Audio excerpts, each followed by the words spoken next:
اعوذ باللہ من الشیطان الرجیم بسم اللہ الرحمن الرحیم۔ معزز سامعین اکرام، السلام علیکم ورحمۃ اللہ۔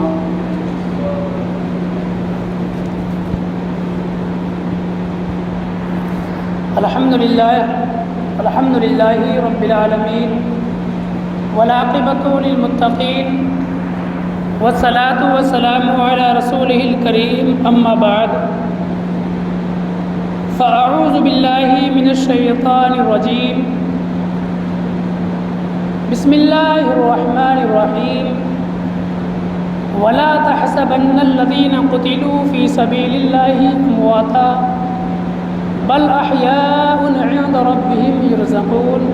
صدق اللہ مولانا العظیم وصدق رسولہ النبی الامین المعین المتین الکریم، ونحن علی ذلک لمن الشاہدین والشاکرین، والحمد للہ رب العالمین۔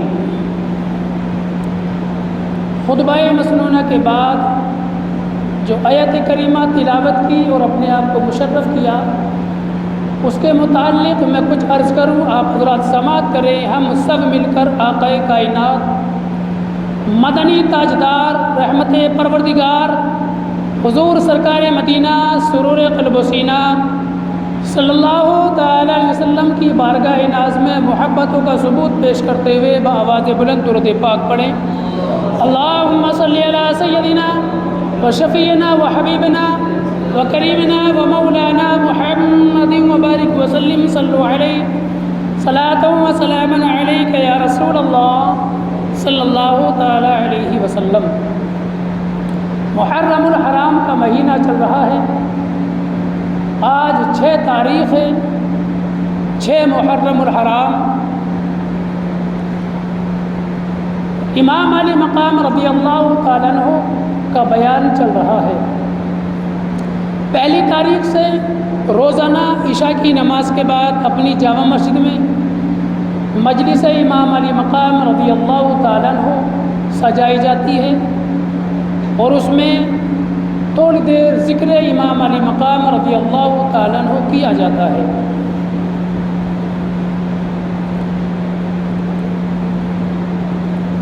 اللہ تبارک و تعالی قرآن پاک میں ارشاد فرماتا ہے، وَلَا تَحْسَبَنَّ الَّذِينَ قُتِلُوا فِي سَبِيلِ اللَّهِ أَمْوَاتًا بَلْ أَحْيَاءٌ عِندَ رَبِّهِمْ يُرْزَقُونَ۔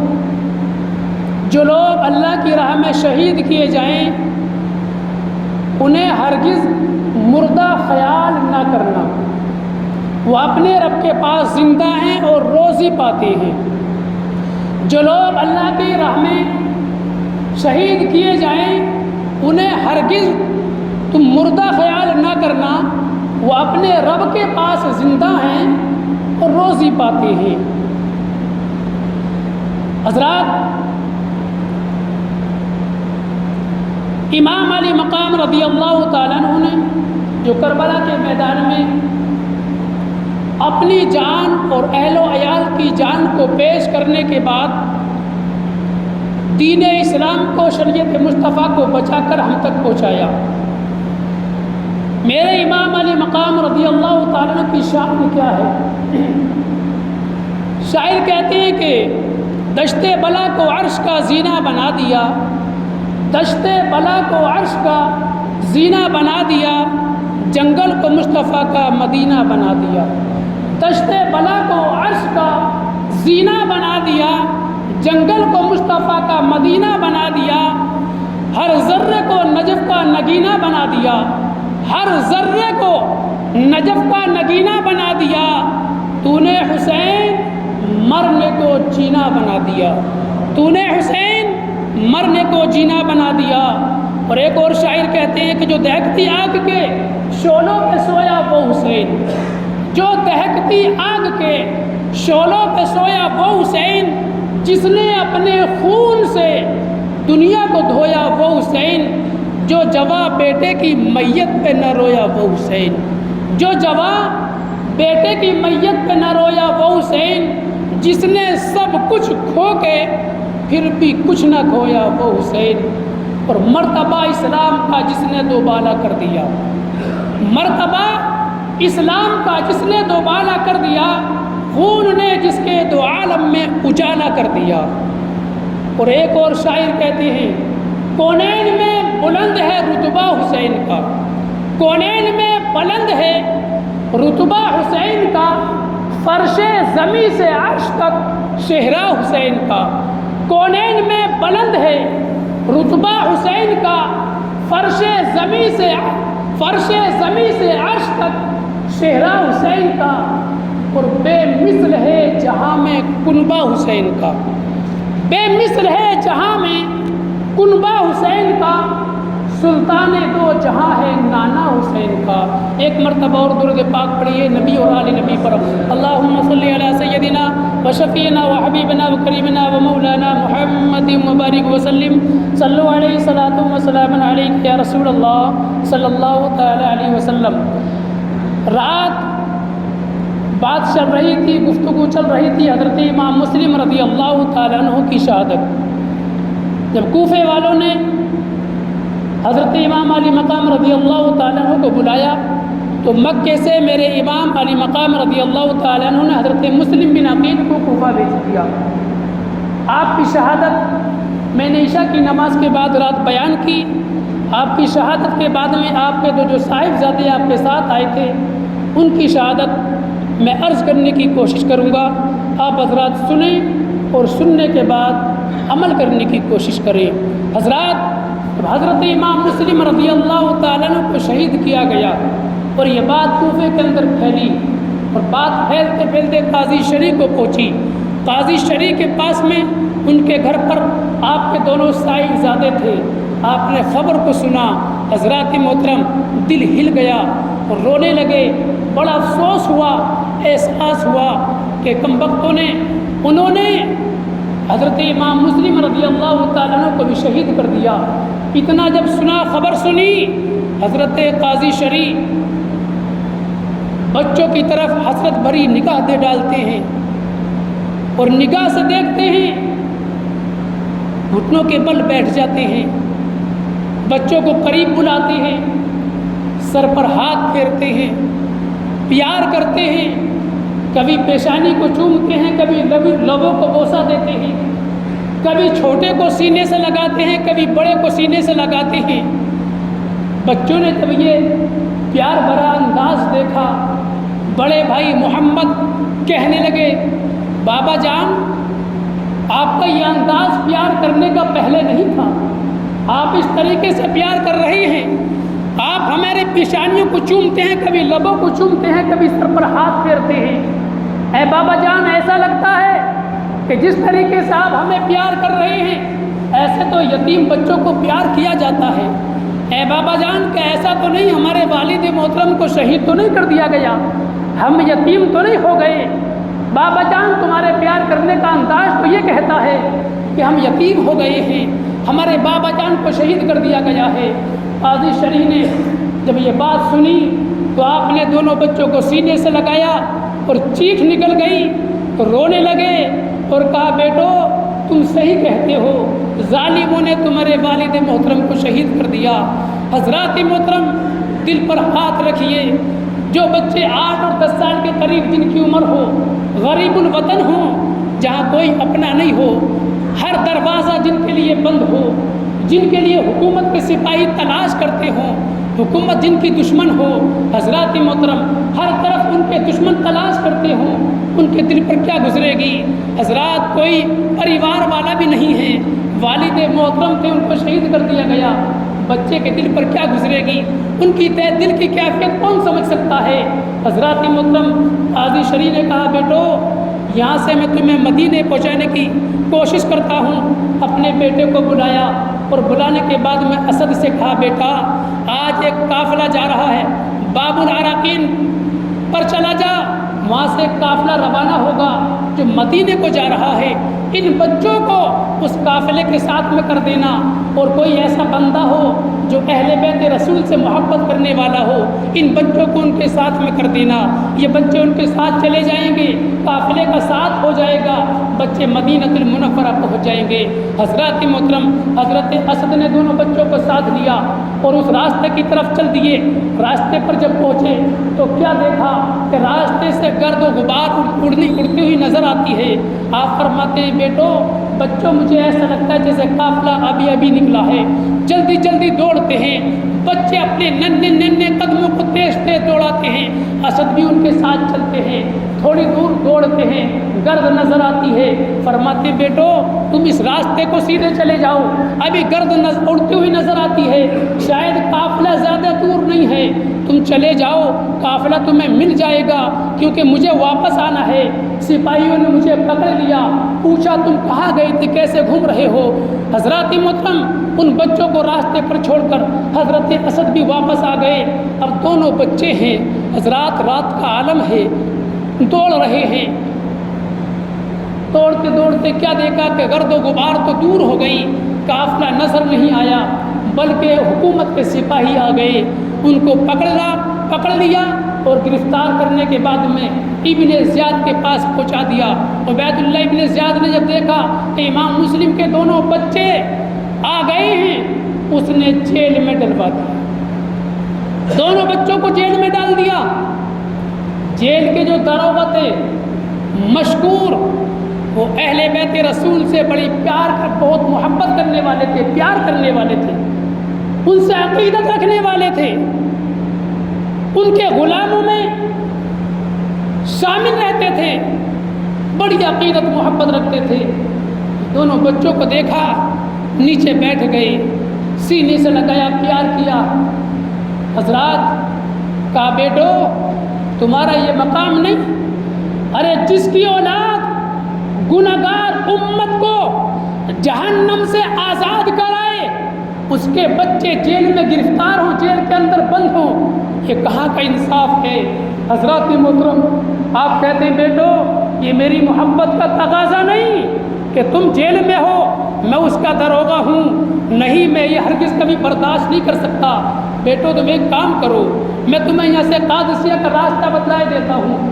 میرے پاس میری ایک انگوٹھی ہے, اس انگوٹھی کو تم اپنے پاس رکھو اور قادسیہ کے راستے پر میں تمہیں لے جا کر چھوڑ دوں گا. قادسیہ چلے جانا اور قادسیہ پہنچنے کے بعد میں قادسیہ کے داروغہ سے ملنا, وہ میرا بھائی ہے, یہ میری انگوٹھی اس کو دے دینا, وہ سمجھ جائے گا کہ مشکور نے بھیجا ہے, اور میری انگوٹھی اس کو دینے کے بعد میں پورا واقعہ اس کو بیان کر دینا, وہ تمہیں مدینہ المنورہ پہنچا دے گا. حضرات دونوں بچے چلتے ہیں, اس راستے پر پہنچ گئے جو راستہ قادسیہ کی طرف جاتا ہے. حضرات جس کے باپ کو شہید کر دیا گیا ہو, اگر جوان بیٹا ہو, 20 سال 25 سال کا بیٹا ہو, اس کے باپ کو شہید کر دیا جائے اور غریب الوطن ہو, اس وطن میں اس کا کوئی پریوار والا ساتھ نہیں ہو, اس کی دل کی کیفیت کیا ہوگی. حضرات محترم جب اس تاریخ اس واقعے کو پڑھتے ہیں تو کلیجہ منہ کو آ جاتا ہے, جسم کا رونگٹا کھڑا ہو جاتا ہے. راستے پر چلتے ہیں, ایک بھائی بڑا بھائی چھوٹے بھائی کا ہاتھ پکڑتا ہے, چھوٹا بھائی بڑے بھائی کا ہاتھ پکڑتا ہے, دوڑتے ہیں. حضرات خطرہ یہ بھی کہیں سپاہی نہ آ جائیں, خطرہ یہ بھی کوئی ہمیں جو تلاش کر رہے ہیں کوئی گرفتار کرنے والا نہیں آ جائے. ایک غم تو یہ کوئی گرفتار کرنے والا نہیں آ جائے. اندھیرے کے عالم میں بچے حضرات محترم 8 یا 10 سال کی دونوں کی عمر ہے, بچے ہیں, غریب الوطن ہیں, باپ کو شہید کر دیا گیا, راستے پر دوڑتے ہیں. باپ کا غم الگ ہے, باپ کا غم ہے حضرات محترم, اندھیرا ہے, راستہ کوئی بتلانے والا بھی نہیں ہے, کوئی پوچھنے والا نہیں ہے, نہ کوئی پانی کو پوچھنے والا, نہ کوئی کھانے کو پوچھنے والا. ایک باپ کا غم, ایک اندھیرے کے غم, ایک راستے دوری کا غم, ایک دشمنوں کا غم. لیکن دوڑتے ہیں, چھوٹا بھائی گر جاتا ہے, بڑا بھائی ہاتھ پکڑنے کے بعد اٹھاتا ہے. حضرات محترم اپنے بھائی کو سینے سے لگا لیتا ہے, محمد ابراہیم کو سینے سے لگاتے ہیں اور کہتے ہیں میرے بھائی تم تھک گئے ہو, تم بھوکے اور پیاسے ہو, تم تھک گئے ہو, ایسا کرو. ایک بڑا بھائی نیچے بیٹھ جاتا ہے اور کہتا ہے چھوٹے بھائی سے, بھائی میرے کاندھے پر آ جاؤ. چھوٹا بھائی کہتا ہے نہیں بھائی میں نے کچھ نہیں کھایا تو کھایا، آپ نے بھی کچھ نہیں ہے، میں بھوکا ہوں تو بھوکے آپ بھی ہیں، ہے بھائی مجھ سے نہیں چلا جا رہا تو چلا آپ سے بھی نہیں جا رہا، میں آپ کے کاندھے پر بیٹھ جاؤں گا تو آپ کیسے سفر کریں گے؟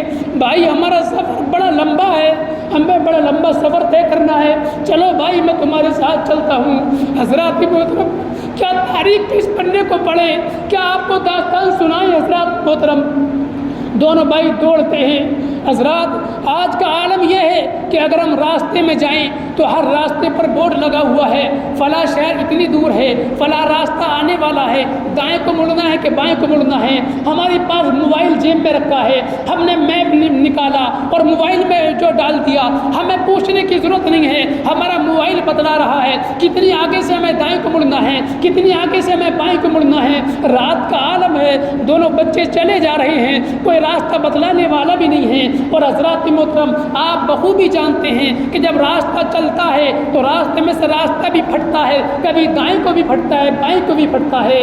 رات کے عالم میں کس سے پوچھیں کہ دائیں کو جانے والا راستہ قادسیہ جائے گا یا بائیں کو جانے والا راستہ قادسیہ کو جائے گا؟ حضرات کبھی دائیں کو مڑتے ہیں، چلتے چلتے کبھی بائیں کو مڑتے ہیں، تمام رات چلتے رہے۔ چلتے چلتے حضرات محترم جسم نڈھال ہو گیا، تھک گئے۔ جس کے باپ کو شہید کر دیا ہو، جن بچوں کی عمر 8 یا 10 سال کے قریب ہو، جو بھوکے اور پیاسے ہوں، رات کے عالم میں سفر کر رہے ہوں، ان کی ہمت کو دیکھیے حضرات محترم۔ یہ ہمت کس لیے تھی؟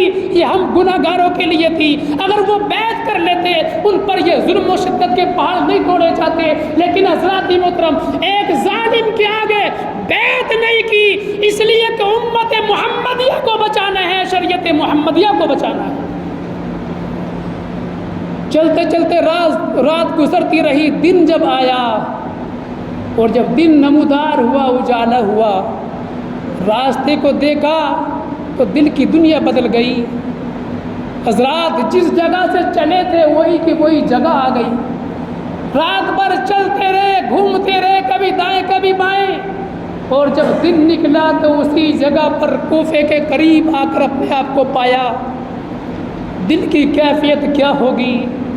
حضرات روایت کیا بیان کریں کہ ان کی کیفیت کیا ہوگی، بس محسوس کیا جا سکتا ہے۔ پیروں کے نیچے سے زمین نکل گئی۔ تمام رات سفر کیا، رہے وہیں کے وہیں، گھومتے رہے، وہیں آ گئے، اب کہاں جایا جائے؟ دن کا اجالا آ گیا، تلاش کرنے والے تلاش کر رہے ہیں۔ حضرات محترم ابن زیاد نے حکم کر دیا، جب اس کو معلوم چلا کہ مشکور داروغہ نے دونوں بچوں کو رہا کر دیا، اس نے مشکور کو بلایا اور بلانے کے بعد میں کہا، ابن زیاد نے مشکور، میں نے دونوں بچوں کو جیل میں ڈالا تھا، تمہیں کس نے حکم دیا کہ تم ان کو رہا کر دو؟ فرماتے ابن زیاد، ارے جس کا باپ تمام جنتی نوجوانوں کا سردار ہو، میرا آقا حسین جن تمام گناہ گاروں کو جہنم سے آزاد کرنے والا ہو، میری کیا مجال کہ اس کی اولاد کو میں جیل کے اندر قید رکھوں؟ ارے اگر میں قید رکھتا میدان قیامت میں امام مسلم نے مجھ سے سوال کر لیا ہوتا، اگر میرے امام مسلم مجھ سے سوال کر لیتے، مشکور تمہاری جیل میں میرے بچے آئے تھے، تم نے ان کو قید رکھا، آج تمہارا کیا ہوگا؟ تو میں شفاعت کے لیے کیسے جاتا؟ مجھے جہنم سے آزادی کا پروانہ کیسے ملتا؟ میں نے دونوں بچوں کو آزاد کر دیا، اور یہ اپنے آپ کو یہ اس وجہ سے آزاد کر لیا ہے کہ میدان قیامت میں میں اللہ کے رسول کی بارگاہ میں عرض کر دوں گا، آقا میں داروغہ تھا اور کوفے کی جیل سے آپ کی اولاد کو میں نے رہا کر دیا تھا، آقا ان کے بدلے میں، ان کی محبت کے صدقے میں آج مجھے شفاعت کا پروانہ دلوا دیجیے، جہنم سے آزادی دلوا دیجیے۔ حضرات المختصر ابن زیاد نے مشکور کو شہید کر دیا، ان للہ و انا الیہ راجعون، اور سپاہیوں کو حکم دیا جو بچوں کو گرفتار کر کے لائے گا اس کو بے شمار انعام دیا جائے گا، منہ مانگا انعام دیا جائے گا۔ لوگ نکل گئے، بستیوں میں تلاش کرتے ہیں، راستوں میں تلاش کرتے ہیں، ادھر وہ بچے تمام رات چلے، کوفے کے قریب اپنے آپ کو پایا۔ حضرات جب دیکھا کہاں جائیں، ایک درخت کھڑا تھا، اس درخت کے قریب جا کر بیٹھ گئے۔ دونوں بھائی بیٹھے ہیں، صبح صبح کا عالم ہے۔ اسی درخت کے قریب ایک کنواں ہے، کنویں سے عورتیں پانی بھرنے کے لیے آتی تھیں۔ ایک عورت آئی پانی بھرنے کے لیے، اس نے دیکھا دو بھائی بیٹھے ہیں، ایک بھائی دوسرے کے چہرے کو دیکھتا ہے، دوسرا دوسرے بھائی کے چہرے کو دیکھتا ہے، سینے سے لگ جاتے ہیں، بڑی درد بھری آواز میں گفتگو کرتے ہیں۔ قریب جاتی ہے اور کہتی ہے بیٹو تم یہاں کیسے بیٹھے ہو، تم کس کے بیٹے ہو؟ نظر اٹھاتے ہیں، جھوٹ بولنا تو کبھی سیکھا نہیں تھا۔ ارے وہ کیا جھوٹ بولیں گے جن کے گھر کی شریعت ہو، وہ کیا جھوٹ بولیں گے جن کے گھر کی طریقت ہو، وہ کیا جھوٹ بولیں گے جن کے گھر سے سچ نکلا ہو، وہ کیا جھوٹ بولیں گے جن کے گھر سے ولایت چلتی ہو، وہ کیا جھوٹ بولیں گے جن کے گھر سے علم کے دریا بہتے ہوں۔ کہا بیوی ہم امام مسلم کے بچے ہیں۔ اچھا سپاہی تمہیں تلاش کرتے ہیں؟ کہا اس لیے یہاں پر بیٹھ گئے، کیا کرے تمام رات چلے، لیکن راستہ گھومتے گھومتے اسی جگہ پر آ گئے۔ کہا فرمایا بیٹو تم غم نہ کرو، میں جس کی کنیز ہوں وہ عورت اہل بیت رسول کی بڑی دیوانی ہے، بڑی محبت کرتی ہے، بڑی عقیدت رکھتی ہے، تم میرے ساتھ چلو، چلو میرے ساتھ۔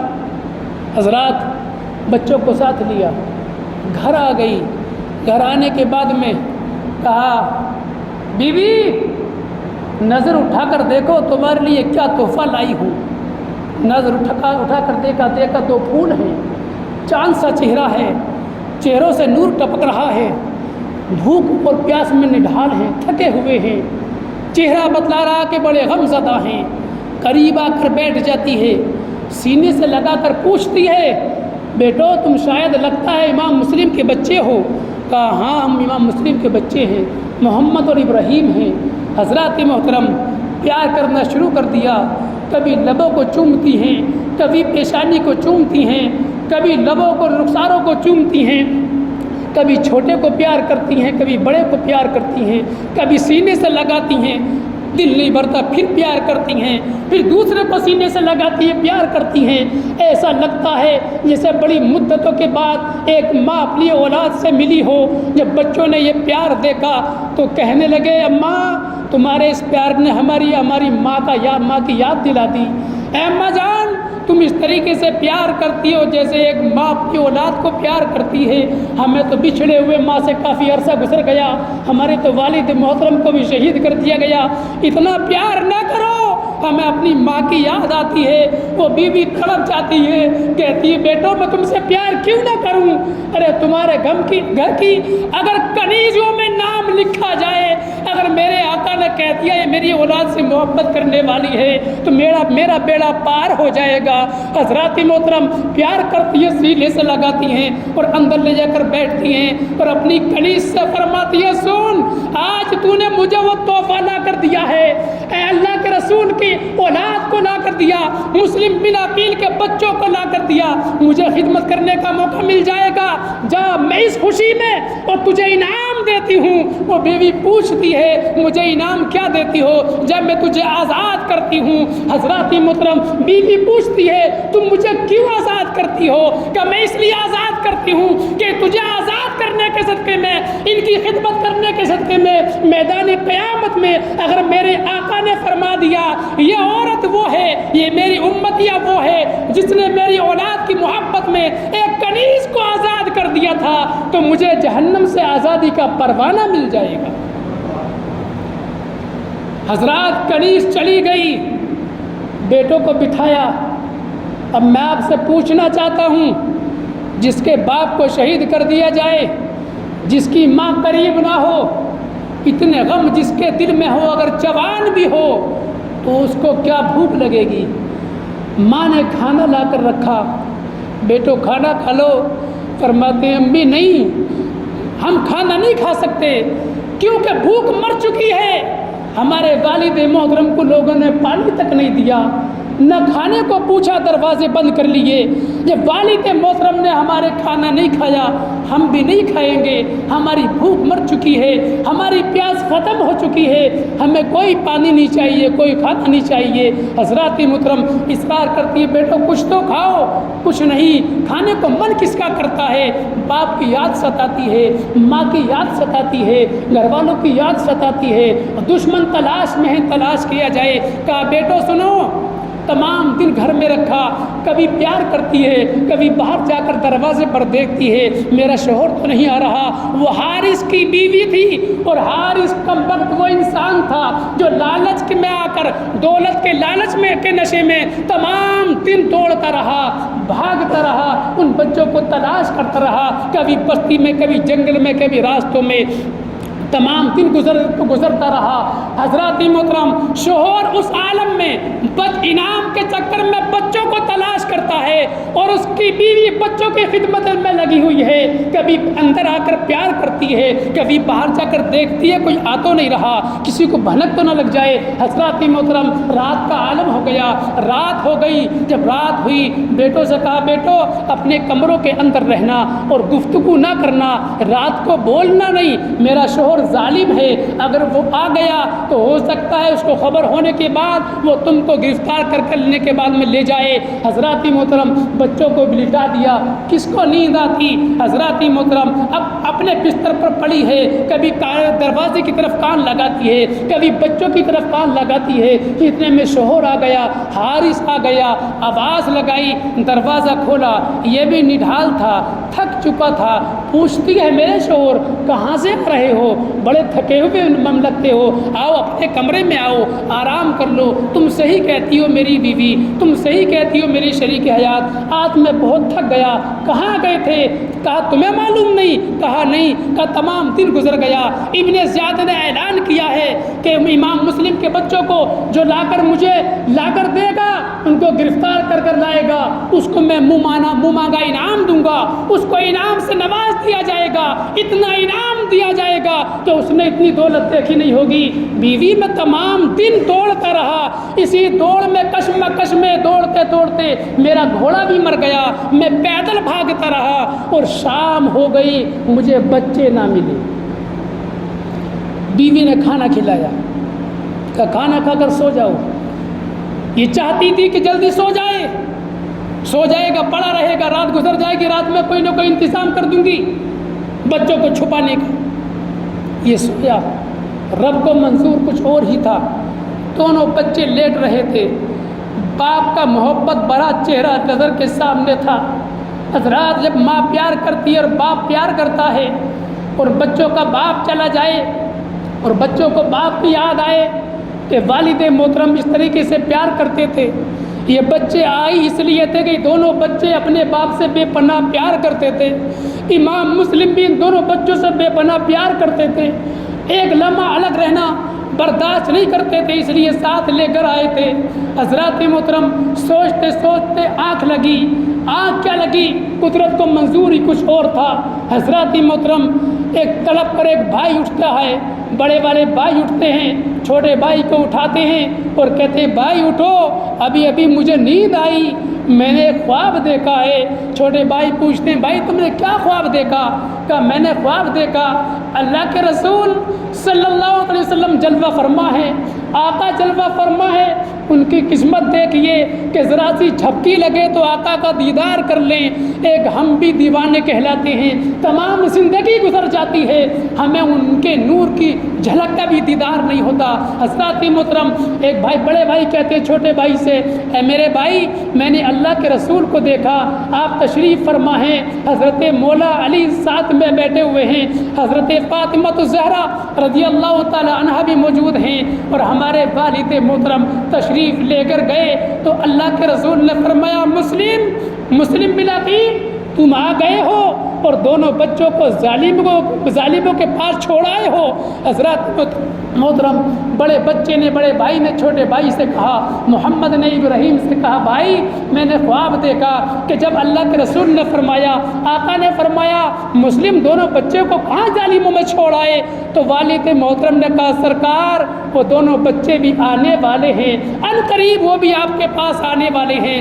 بڑے بھائی نے جب یہ کہا تو چھوٹے بھائی گلے سے لگ گئے اور چپٹ کر رونے لگے اور کہا بھائی تم سچ کہتے ہو، جو خواب تم نے دیکھا وہ خواب ابھی میں نے بھی دیکھا ہے، میں نے بھی یہی خواب دیکھا ہے۔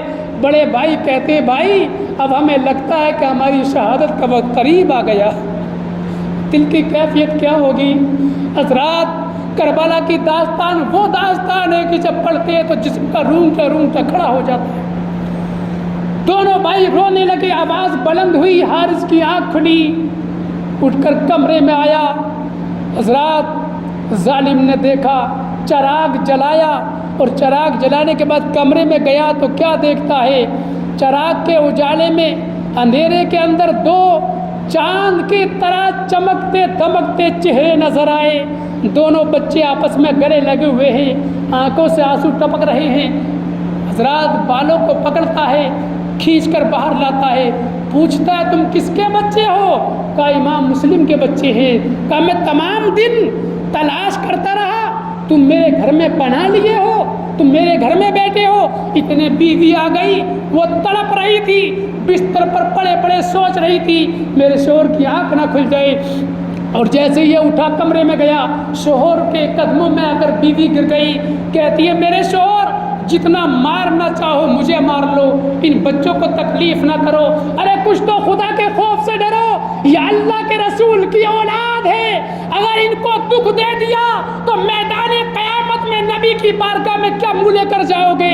تم سے نبی ناراض ہو گئے تو خدا ناراض ہو جائے گا، اور جس سے خدا ناراض ہو گیا اس کی دنیا بھی برباد ہو جائے گی، آخرت بھی برباد ہو جائے گی۔ میرے شوہر تجھے دولت کی ضرورت ہے نا، تو مجھے بیچ دے، دولت لے لے، لیکن تو ان بچوں پر ظلم نہ کر، ان بچوں کو گرفتار نہ کر۔ حضرات جس کا دل پتھر ہو جائے اس دل پر کوئی اثر نہیں کرتا۔ اس نے مارا، بیوی کو مارا، اور مارتے مارتے تھک گیا، بیٹھ گیا، دروازے بند کر دیے، کمرے میں لے جا کر باہر سے کنڈی لگا دی۔ حضرات محترم صبح کا انتظار کرنے لگا۔ صبح ہوئی، دونوں بچوں کو پھر لے کر چل دیا، بیوی پھر سامنے آ گئی، قدموں میں گر گئی، کہنے لگی میرے شوہر جب تک میرے جسم کے اندر جان ہے میں ان بچوں کو لے کر نہیں جانے دوں گی۔ اس نے تلوار نکالی، وار کرنا شروع کر دیا۔ حضرات محترم جن دو بچوں کے سامنے ایک عورت پر وار کیے جائیں، حضرات محترم اتنے وار کیے کہ وہ بیوی نیچے گر گئیں۔ اس نے کمبخت نے، ظالم نے اپنی بیوی کو شہید کر دیا، وہ شہید ہو گئی۔ دونوں بچوں کو لے کر چلا، نہر فرات کے قریب پہنچا، اور قریب پہنچنے کے بعد میں بچوں سے کہنے لگا اب تم تیار ہو جاؤ قتل ہونے کے لیے۔ حضرات محترم 2 منٹ اور لوں گا آپ کے، اس بات کو مکمل کر دوں۔ بڑے بھائی نے کہا ظالم تو مجھے ہمیں قتل کرنا چاہتا تو سن لے، میری ایک شرط ہے۔ کہا کیا؟ کہ میں یہ چاہتا ہوں پہلے مجھے شہید کرنا، پہلے مجھے قتل کرنا، پہلے وار میرے اوپر کرنا۔ کہا کیوں؟ کہ یہ میرا ابراہیم چھوٹا بھائی ہے، میں اپنے بھائی پر تلوار چلتے ہوئے اس کو شہید ہوتے ہوئے نہیں دیکھ سکتا۔ اتنا کہا، چھوٹے بھائی بڑے بھائی کے آگے آ کر کھڑے ہو گئے اور کہا ظالم نہیں، ایسا نہیں ہو سکتا، تو پہلے وار میرے اوپر کر۔ ارے یہ میرا بڑا بھائی ہے، مجھ سے بڑا پیار کرتا ہے، میرا بڑا خیال رکھتا ہے، اتنا پیار کرنے والا بھائی جس کا ہو وہ چھوٹا بھائی اپنے بھائی کو شہید ہوتے ہوئے کیسے دیکھے گا؟ نہیں ظالم پہلے مجھے شہید کر۔ بڑے بھائی چھوٹے بھائی کے آگے کھڑے ہو گئے۔ پیار دیکھیے بھائیوں کا، اگر محبت ایسی ہو دونوں بھائیوں میں حضرات محترم تو گھر کی آنگن سے کبھی برکتیں جائیں گی نہیں۔ دونوں بھائی اصرار کرتے ہیں، چھوٹا بھائی کہتا پہلے مجھے شہید کرو، بڑا بھائی کہتا پہلے مجھے کرو۔ ظالم کہتا ہے تمہاری دونوں کی تمنا پوری کرے دیتا ہوں۔ دونوں کو برابر میں کھڑا کیا اور وار کیا اور دونوں کو شہید کر دیا۔ انا للہ و انا الیہ راجعون۔ حضرات محترم، دونوں کے سروں کو لیا اور جسموں کو نہر فرات کے اندر ڈال دیا، اور سروں کو لینے کے بعد ابن زیاد کے پاس آ گیا، گورنر کے پاس آ گیا، اور آنے کے بعد کہا ابن زیاد لے جو تو نے کہا تھا، دونوں بچوں کی بات کی تھی، گرفتار کرنے کی بات کی تھی، میں تو ان کا سر لے کر آ گیا۔ ابن زیاد نے جب سر کو دیکھا تو کہنے لگا ظالم، میں نے سر نہیں منگائے تھے، میں نے بچوں کو منگایا تھا۔ اگر یزید نے مجھ سے بچوں کو معاملے میں اگر سوال کر دیا مجھے بچے چاہیے تو میں کیا کروں گا؟ حکم دیا ابن زیاد نے اس حارث کو پکڑو، گرفتار کرو اور جیل کے اندر ڈال دو۔ اوپر سے جو آرڈر آئے گا اس کے بارے میں وہ اس کے ساتھ میں معاملہ کیا جائے گا۔ حضرات محترم، نہ خدا ہی ملا، نہ وصال سلم، نہ ادھر کے رہے نہ ادھر کے رہے، نہ دولت ملی دنیاوی، اور ان پر ظلم کرنے کے بعد میں، ان کو شہید کرنے کے بعد میں ظالم نہ دنیا کا رہا نہ آخرت کا رہا۔ اللہ تبارک و تعالی ہم تمام مسلمانوں کو نیک عمل کرنے کی توفیق عطا فرمائے، شہیدان کربلا سے سچی محبت کرنے کی توفیق عطا فرمائے۔